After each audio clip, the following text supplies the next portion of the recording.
the difficulty of making sense of a God who is infinitely good, but who allows evil, is able to take things like suffering, like the murder of someone, and out of it to bring something beautiful. You know, the blood of the martyrs is the seed of the church. So that's kind of at the heart of the conundrum that we're talking about when we talk about how does God allow suffering. Our ultimate good is union with God. Christ is our union with God, so our union with God is our union with Christ. Christ was murdered. That's why many Christians were murdered. That's why Charlie Kirk was murdered, because his Lord was murdered. Suffering unites us with Christ. It's like welding. It's hot, it hurts, it's painful, but it unites us with our Lord and with his work, with his kingdom, which is in souls, which is salvation. So the martyrs are indeed the seed of the church. They're alive. A seed is an amazing thing. It generates new life, and you can't stop it.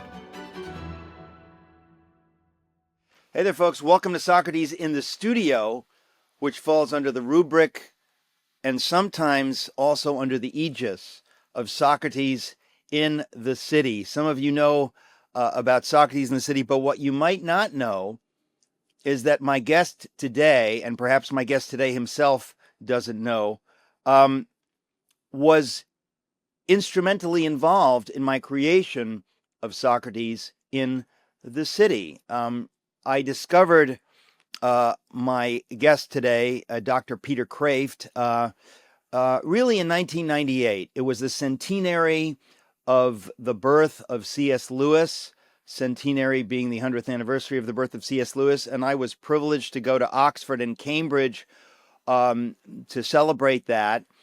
And while I was there, I was working for Chuck Colson at the time, and he was one of the main speakers, which is how I discovered it. And I was exposed to just a bevy of spectacular minds, thinkers, writers.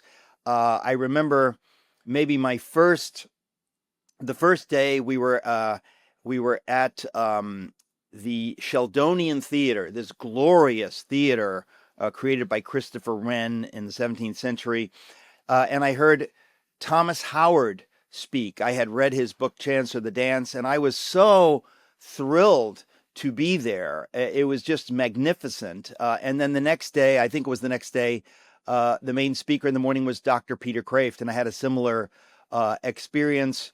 I thought, this is really wonderful, and this is related to what I want to do with the rest of my life. And in years following, I read many of Dr. Kreeft's books and was inspired finally in 2000 to start Socrates in the City, specifically because Dr. Kreeft had written books about Jesus and Socrates. And so I wanted to be real clear about that out of the gate. I am very grateful for Dr. Kreeft's work, and he has been a speaker at Socrates in the City many times, actually, over the years. But here he is now, Dr. Peter Kreeft. Welcome to this episode of Socrates in the Studio. Thank you, Eric, for the usual introduction that I can't possibly live up to.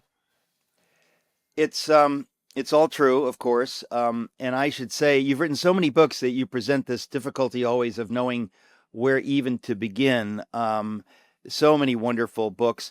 But I wanted to talk to you today because you have written about Socrates and because you've written about Jesus. I've been thinking recently, because of the murder of my dear friend Charlie Kirk, about the role of truth tellers in a culture. There have been many over the years, but when I think of whether it's Joan of Arc or Bonhoeffer or Socrates or obviously Jesus, these are people that have caused trouble to the powers that be.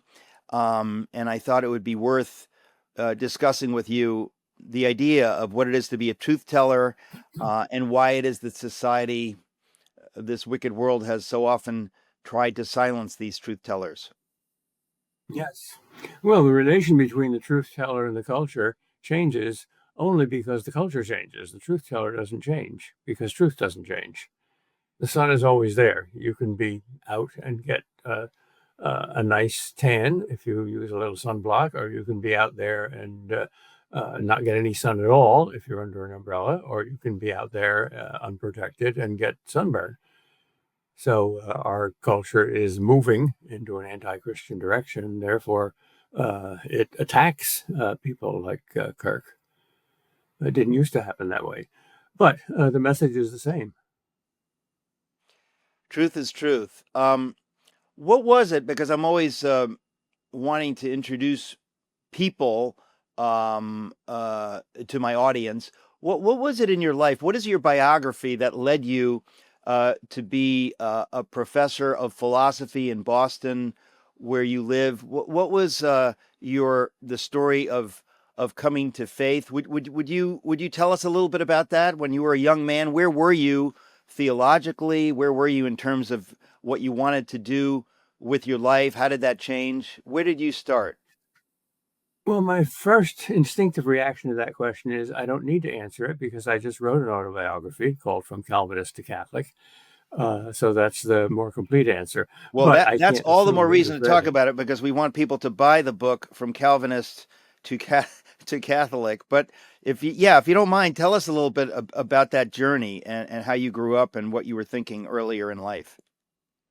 Well, Eric, I love you and you're a dear friend of mine, but that's the question I always fear. Summarize your book. What did you say in your book? I didn't even Uh, know you wrote the that's book. Forget about it. What I'm trying to say is my audience, most of whom, of course, will not buy the book or read okay. the book, but we're trying to whet their appetite. I'll You pretend. I'll pretend I never wrote the book. I will forget the book. I can do that easily. I have ADD. I'm an absent-minded professor. So you asked me a question.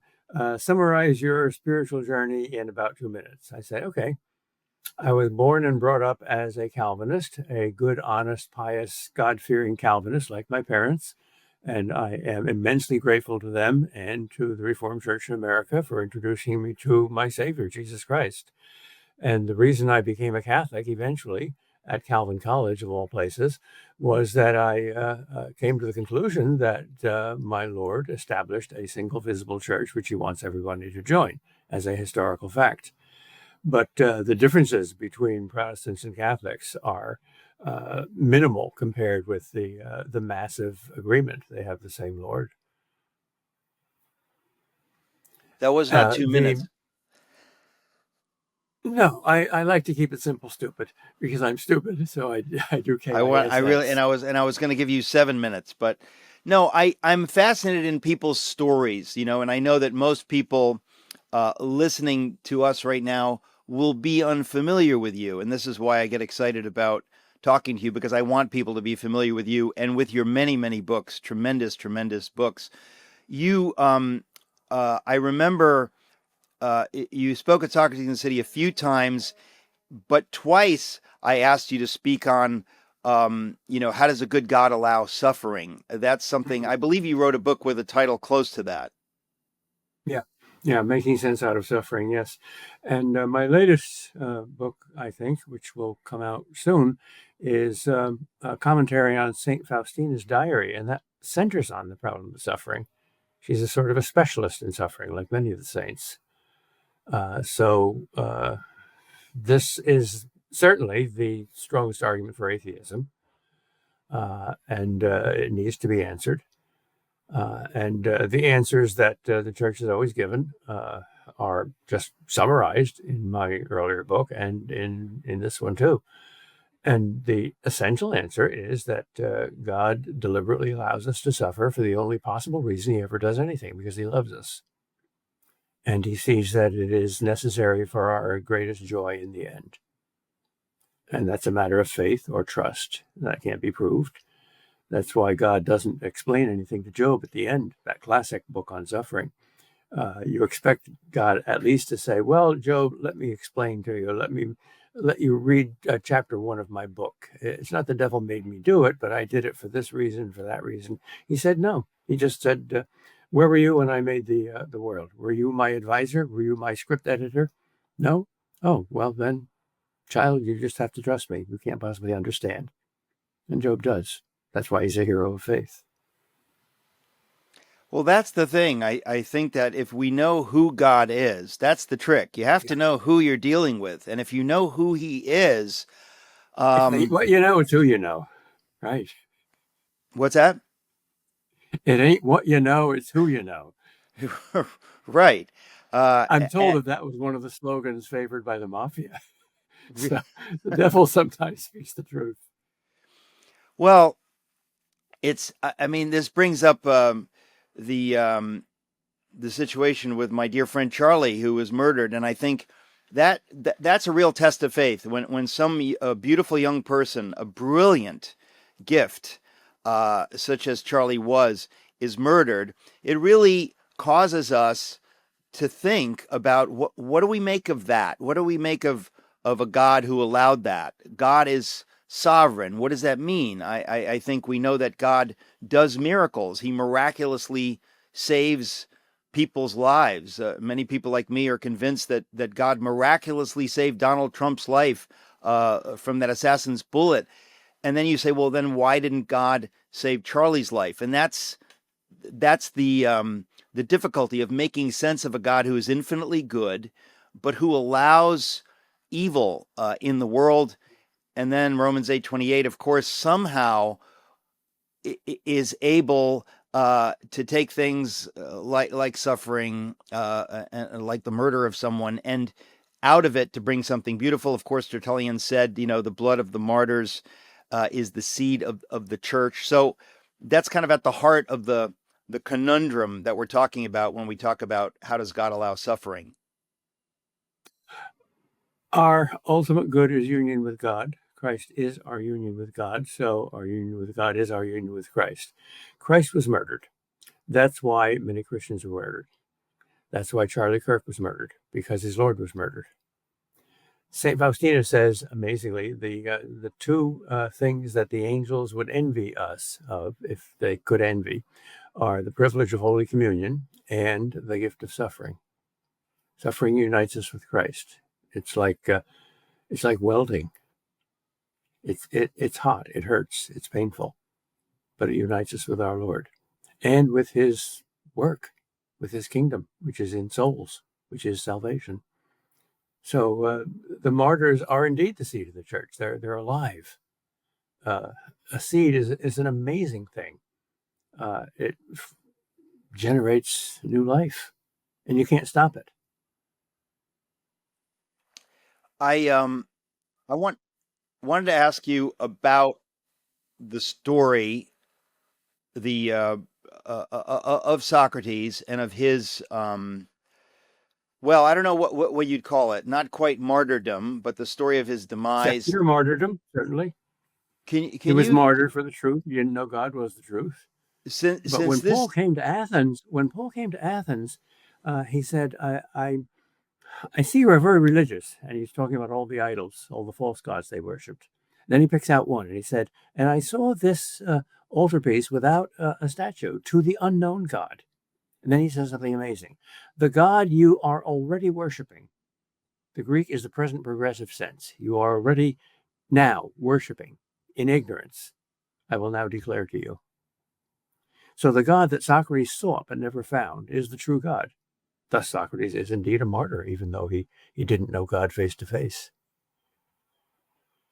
well, that's beautifully put. I've heard that. I think many years ago when I first came to faith, I heard somebody say that I expect to see Socrates in heaven, and which is an interesting idea. Do you suppose? What do you suppose was the difference between the God of Socrates and the God of Aristotle? The God of Aristotle is a final cause, but not an efficient cause. He does not act in the universe. He does not love the universe. He's a snob. The God of Socrates is a mystery, not a snob, and he interferes with Socrates' life. He directed Socrates. He didn't just sit there and wait for Socrates to climb the mountain. We can't get to God, but God can get to us. And God got to Socrates as he got to some other pagans. I think of Lao Tzu. The Tao Te Ching has many echoes of the Sermon on the Mount. He got to them in anonymous ways. letter of the Hebrews says God in many ways, in diverse ways, in times past, spoke to our fathers. And I don't think that means only the Jews. When Jesus told his audience that God did marvelous things in the lives of non-Jews, the Jews hated that. They thought they had an exclusive right to God. Not true. God loves everyone. Thus, Justin Martyr says Socrates was a Christian, and Erasmus says St. Socrates, pray for us. There is, I I think, had actually a St. Socrates in the Eastern Orthodox Church. It's someone named after Socrates. I was not aware of that Justin Martyr had said that or Erasmus had said that. That's exciting news. To die for the truth, even though you don't know the truth has a face, how could you know that except by the incarnation? To die for the truth is to be a martyr. Socrates was a martyr. I mean, this brings up the question of people in our own day. I've noticed this a lot. People in our own day who would not describe themselves as Christians, they would be theologically ignorant, but they seem to have an innate sense of what is truth or what is right and wrong. And they seem to be willing to stand up for it, to sacrifice their careers for it, to sacrifice their lives for it. And so it seems to me a kind of the way the Calormene in A Horse and His Boy is worshiping Aslan without knowing Aslan, that these people somehow are worshiping the God of the Bible in how they live their lives. Yes. Yes. Uh, God claims that worship. Everything good comes from God and goes back to God, whether it's known or unknown. And everything evil, whether it's done by those who profess belief in God or by those who don't, everything evil directs you away from God. It's not the labels that make the difference. It's the reality that makes the difference. But there are many people for whom the label is everything. And that's what I find so fascinating, that there are plenty of people that I know who would say, oh, no, no, no, unless you explicitly claim faith in Jesus, you cannot be saved. And I the examples that you've brought up, um, it's different, and but there are many people that get very upset about that idea. They seem to want to believe that there's just no possible way somebody like Socrates, for example, could be in heaven. Well, Jesus himself refutes that when he says, seek and you shall find. Many people are in the process of seeking him. They have not yet found him, and they die in that state. According to Jesus' promise, they will find him. They'll get a theology lesson in heaven, and they'll find out that they were ignorant of the true God. But you don't get to heaven by passing a theology test. You get to heaven by faith, implicit or explicit. Well, you're saying what I've at least tried to say many times. I think this is very important, and again, I think we're seeing a lot of it today because we've seen so much preposterousness, so much evil, that there are people that they have some innate sense of what is true, and they're willing to stick their necks out for it. And I wish I saw more of that in the church than I do. I think that there are many people in the church who think, well, as long as I claim to believe this and this and this and this, I don't actually need to do anything about it, which I say proves that they don't actually believe this and this and this and this. And that there are people who are unaware of maybe what they would believe intellectually, or they couldn't put words, theological words, to what they believe, but they have a sense that some things are worth living for and dying for. Well, here's an example from one of your own books. As a Catholic, I disagree with Martin Luther's theology, but I see him as something like a martyr. Those famous words, here I stand, I can do no otherwise, God help me. Those are the words of a martyr. He expected to be martyred. He got delivered by political forces that he didn't expect. But the motivation, the heart, the love is what moves us. And we are constantly making mistakes. God, nevertheless, is very patient with his severely brain damaged children. There's nobody who's got God in a box. There is truth and there is falsity, but the truth is what we can know about God is a thin slice of the real God. And people worship that thin slice that they can know their ideology or even their theology. They're idolaters. And idolatry always does harm. It's not just intellectual harm. It's not just a mistake. It has to harm their lives, because idols all have the power of sucking the blood out of your soul. So if you worship your ideology, you can't at the same time worship God, the true God. Insofar as your ideology is your absolute and God is just an example of it, you're not worshiping God as God. You're worshiping your ideology as God. I remember when I wrote my book on Martin Luther, I deliberately sent it to you because I wanted your opinion of it. I thought, I'm writing a book. This is not hagiography. This is simply history, and it's fascinating. It's at least fascinating history. And I was very moved that you thought well enough of the book to give me an endorsement for the book. And it's interesting to me that you now, as a devout Roman Catholic, are willing nonetheless to acknowledge the value of the life of Martin Luther. That's a rare thing. Well, we're all mixed bags. Even the saints say they're great sinners, and many of the sinners think they're saints. And Luther was hardly a saint. There are aspects of his personality which are a bit, not just unsmooth around the edges, but kind of arrogant. But clearly, his fundamental intention was Christ himself. Christ was his Lord. And nothing can be more important than that. But it's just interesting to me that you who are a Roman Catholic writer and thinker, whom so many respect, would go so far as to say that you think that Luther was a martyr. I mean, that's a bold statement. I think a lot of people would be troubled by that, maybe. Well, Luther was certainly closer to the truth than Socrates, and if Socrates is a martyr, then all the more is someone like Luther a martyr. Martyrdom, you don't die for a thought, a theology, a system, an ideology. You die for a person. People often think that soldiers who risk death on battlefield are dying for an abstraction, America, freedom, democracy, equality. No, they're dying for their buddies. You die for a person. You can't sacrifice what is most precious for something what is less precious. And a person is the only thing God ever created that has intrinsic value. Everything else is for the sake of a person. God created the universe for us. God banged out the Big Bang for us. The universe is simply our long, big womb. And it's not going to last forever, and we are. Bold in their determination to learn, in their resourcefulness to solve problems, and in their resilience to persevere. These are the marks of today's Christian leaders.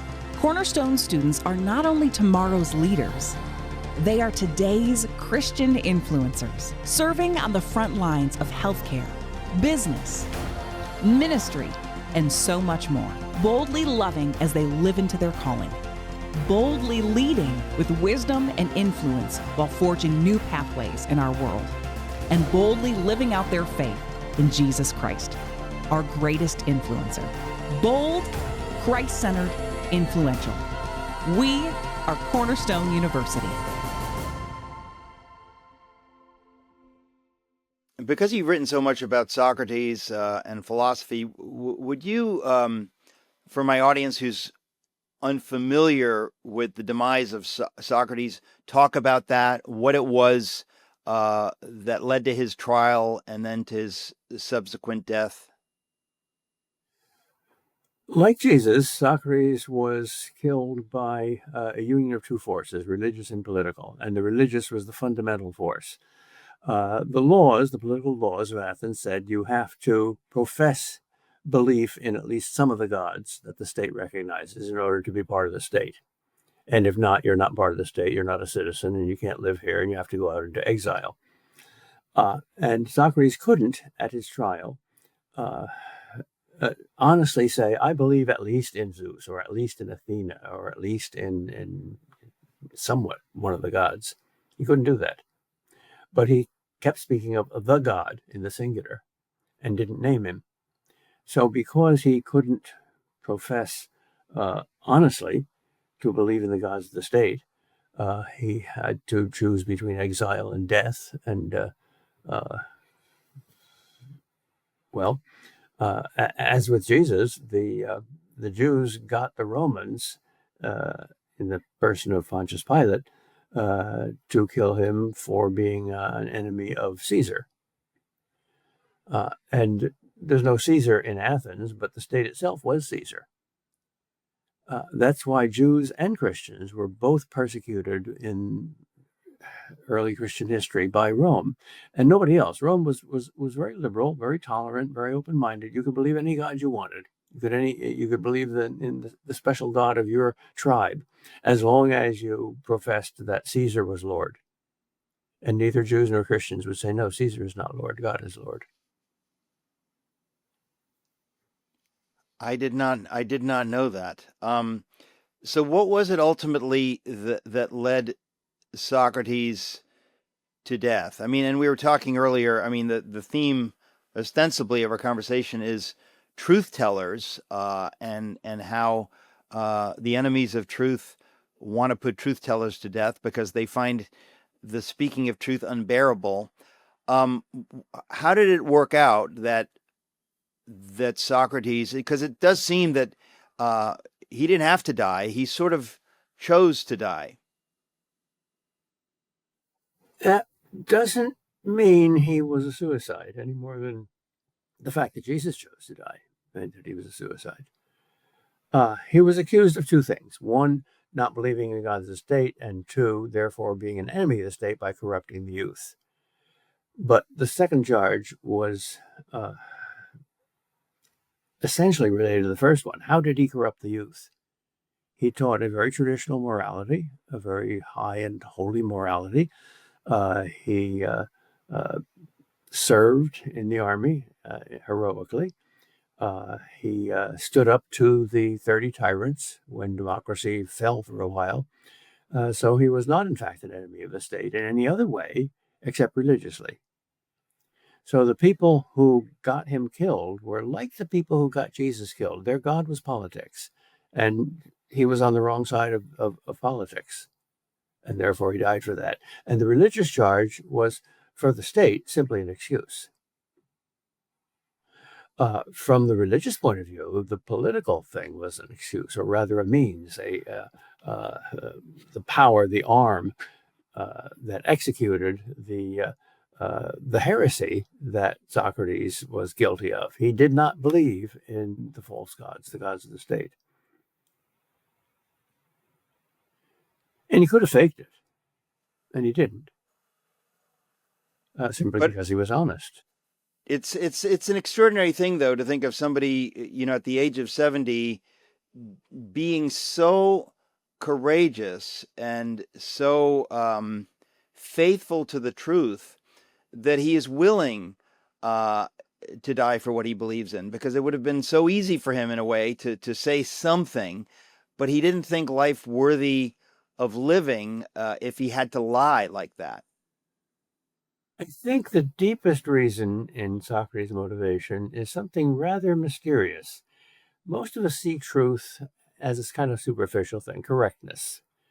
Either political correctness, which isn't truth at all, or just commonsensical truth. The sky is blue, 2 and 2 are 4, we're living in Boston. He saw truth as something transcendental, something eternal, something intrinsically valuable, something worth dying for. It's not worth dying for the fact that 2 and 2 are 4, but it's worth dying if you think that there's eternity in truth. That's a divine attribute. And Socrates is always asking, what is something? He's trying to define terms, and he's never satisfied with ordinary definitions. He's looking for the eternal, changeless essence. What is justice? What is death? What is beauty? What is friendship? That very Platonic question, which gave rise to Plato's famous theory of forms, or theory of eternal ideas, that was the sort of the backside of God that Socrates discovered, and he knew it was divine. It was worth dying for because our life is only temporal and truth is eternal. It's not worth dying for something less than yourself, but truth is something more than yourself. It's not just an instrument of your brain to conform yourself to the world and get a little more happiness. It's something worth dying for. It's a divine attribute, and so is love. He didn't know about love being the supreme good. Maybe implicitly, something like that. Beauty, which is the object of love, is indeed one with the truth and the eternal there. So he came close to it. No, Socrates is much closer to Christianity than Aristotle, which is why the church fathers loved Plato. And why, when Aristotle's works were rediscovered, Aquinas said, well, on a lot of issues, important philosophical issues, Aristotle was right and Plato was wrong. He became rather unpopular. Interesting.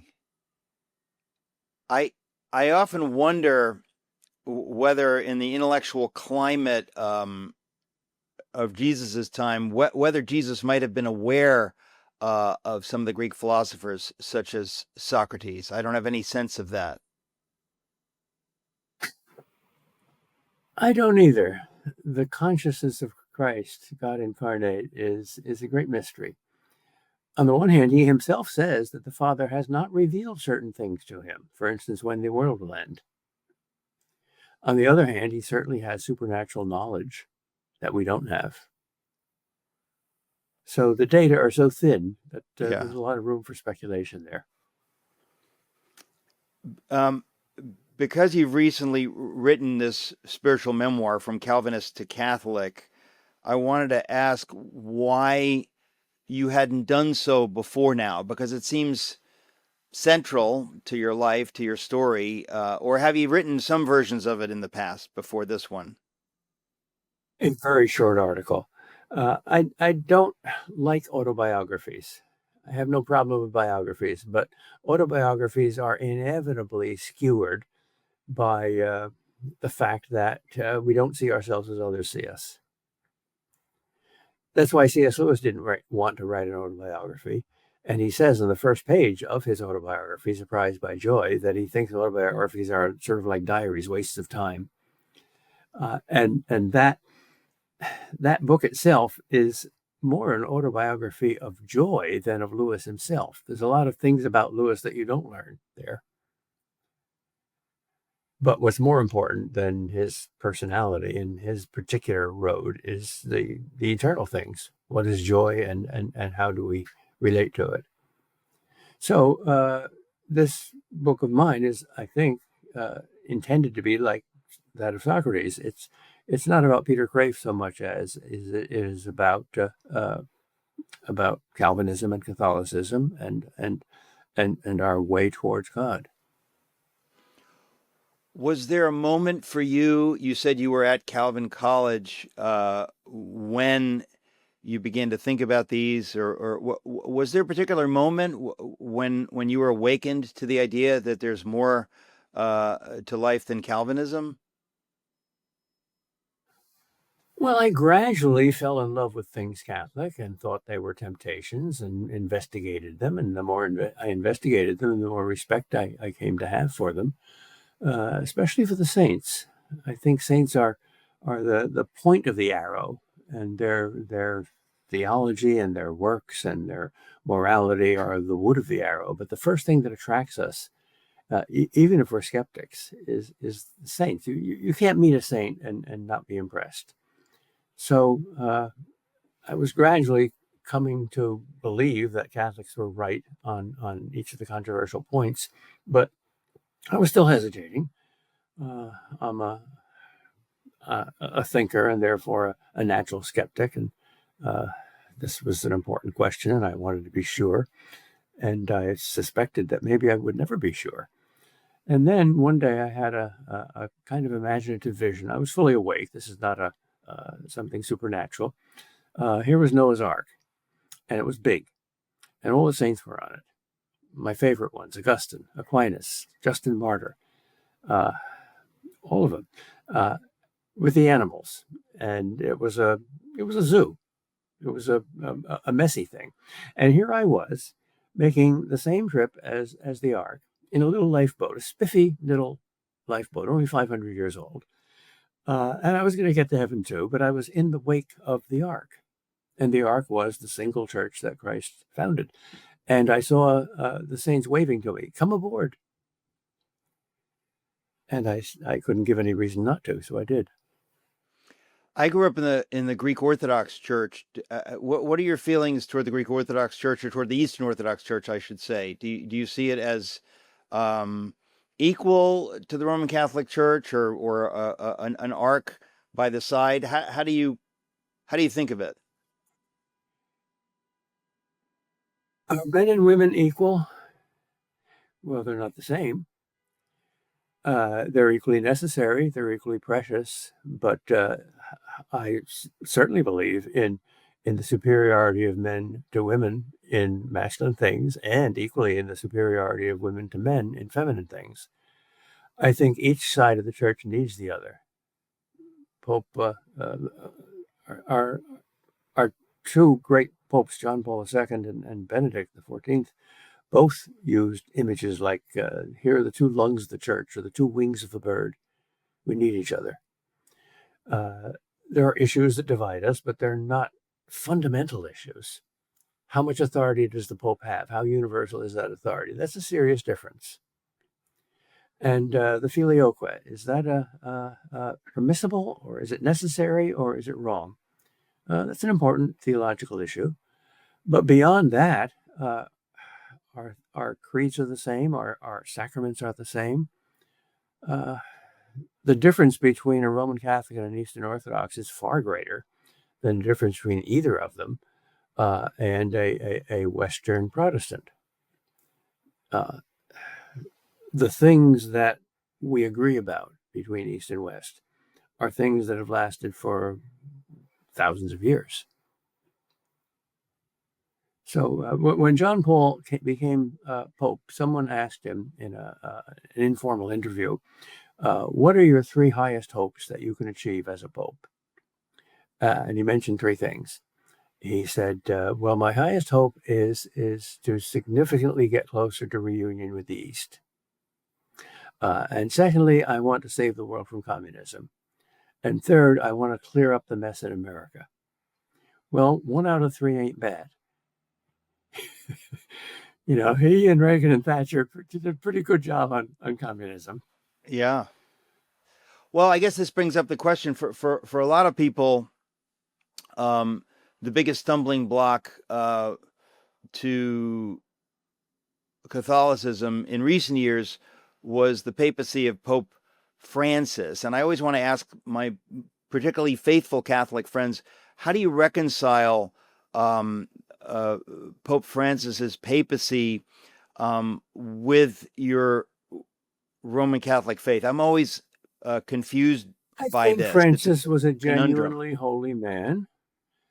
I don't think he was somebody who had a plot to destroy the church or to fundamentally change its unchangeable dogmas, but he sailed pretty close to the edge. He was definitely a liberal rather than a conservative, and he wasn't brilliant. I think he made some mistakes. Popes have made mistakes. Popes have made more serious mistakes than Francis ever made, and even came closer to heresy.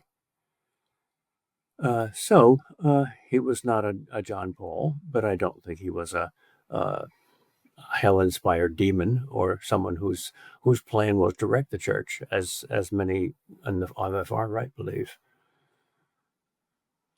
Which is why I think Leo is the Holy Spirit's choice to get back to the center and end that horrible polarization between the extreme right and the extreme left, which has infected the church from our politics. Yeah, well, that's a whole other conversation. Whenever I'm around you, I want to ask you every theological question in the book, just because it's fun to talk to you about theological things. The other day, I had a guest on my program who said that there's a Christian leader, Bill Johnson, who I think in a book said that Jesus laid aside his divinity while he was here on earth. And I didn't really have a problem with that statement. It seems right to me, but she was troubled by it and thought it to be heretical. What is your view of that? Or can you say anything about that? Whether Jesus laid aside his divinity while he was on earth? It's a mistake. It's a category mistake. He laid aside something. The kenosis is real. He laid aside his divine privileges. He laid aside his ability to immediately access all of the mind of the Father. He grew up as a human being. He didn't know the Hebrew language when he was 1 week old. He had to learn it. So that's the great mystery, that his divine nature, which is unchangeable, can't come and go. Yet the use of that nature can come and go. It's a bit analogous to our own situation, where we have the ability to do things in principle, but not in practice. For instance, can a 4-year-old solve quadratic equations? No, not unless he's a genius. But does he have the mind that, under proper conditions and training, years later can do it? Yes. So he has reason, even though he's not exercising reason. Here, a 1-year-old, or let's say a 1 week old, cannot perform a rational act, cannot commit a sin. Reason and free will haven't clicked in yet. Yet that being is a rational animal. He's already rational. He's got a rational soul. But it's not working yet. And eventually it will. You can't teach monkeys to do equations. Only human beings. So the difference between the behavior of, let's say, a 6-month-old chimpanzee and a 6-month-old human being is not that different. In fact, in many ways, the chimpanzee is smarter than the human being at 6 months. And yet what that human being already is something much more exalted than the chimpanzee. He has an immortal soul, a relationship with God, and reason. So he's already got reason. So at every point, Jesus has divinity. Yes. So then that statement is incorrect, that he laid his divinity aside. He laid aside aspects of his divinity, but not his divinity. No, not aspects of it. No. All the properties of the divine nature are one. For instance, justice and mercy are the same thing in God.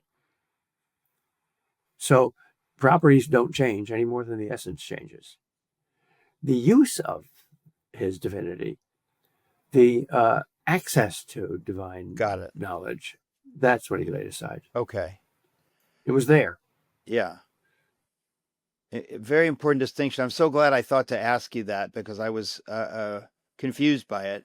Well, we just have a few moments left, but since the topic we began on was the idea of truth tellers and why many of the greatest of them have been silenced. And again, I think of my sweet friend, Charlie Kirk. I should ask you, because you're a philosopher, I wouldn't do this to anyone else, but let me ask you the ultimate question, or at least it's among the ultimate questions, which of course Pontius Pilate infamously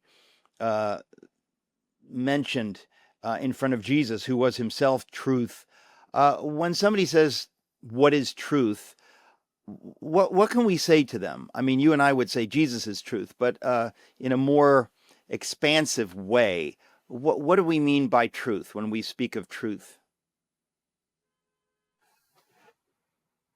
When someone asks what is truth, they may be asking one of 3 different questions. Number 1, give me a correct philosophical definition. Number 2, who knows what truth is anyway? I don't want to directly say it, but I don't think anybody can know the truth. Truth schmooth. The third is, truth seems to be a mystery. There's something that has to be real about it, and we've got to have access to it. On the other hand, it always recedes from us. How can I get there? How can I find the truth? That's the most important question. The very first thing Jesus asks his disciples in John's Gospel, the very first words out of his mouth are, "What do you seek? What do you want? What do you love?" If you love the truth, you'll find it eventually. But only if you love it. In the 7th chapter of John's Gospel, the Pharisees are asking him, how can we understand your teaching? And you say it comes from God, whom you call your Father. How can we know that's true? And he answers both questions in an amazingly simple way. He said, if your will were to do the will of my Father, you would understand my teaching and that it is from him. The will is the captain. The mind is the navigator. They're both equal. They're both in touch with eternity. But the navigator has to obey the captain. And the captain can command the navigator to shut up and put your charts away. I don't want to see them. I think that's the unforgivable sin. The deliberate not wanting to know the truth. The deliberate choice of darkness over light. Yes, God is God and he has rights over my life, and I understand that, and I hate it. Well, if you hate it, then you're going to hate heaven. If God took you to heaven, it would be hell for you, like the dwarfs in the last battle. They're in the presence of God, and then they're darkness because their eyes are closed. They don't want the light. I forgot about that, but of course I think of the Great Divorce, very similar thing. And what an extraordinary thing that Lewis gives us. He gives us ways to imagine these things that I don't. Apart from him, I can't think of anybody. When you talk about, he's the new Dante. He's the simplified Divine Comedy. That's the Great Divorce.